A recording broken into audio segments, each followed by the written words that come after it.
A paz do Senhor, meus irmãos. Estive meditando hoje aqui no Salmo 125. A palavra de Deus diz assim: os que confiam no Senhor serão como o monte Sião, que não se abala, mas permanece para sempre. Eu estive estudando o que era Monte de Sião. Monte de Sião significa uma fortaleza fortificada.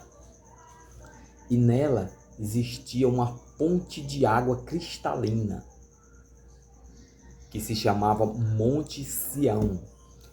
Na época, o rei Davi tinha tomado esta cidade.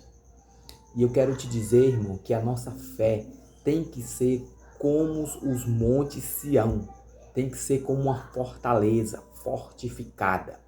Não sei, irmão, o que é que tu está enfrentando, o que tu está passando neste tempo de pandemia. Não sei o que tu está passando. Eu quero dizer que seja como um monte de Sião, que você seja uma fortaleza, que você seja cheio de fé nesse tempo, nessa crise que nós estamos passando. Seja como os montes de Sião, que não se abala, mas permanece para sempre.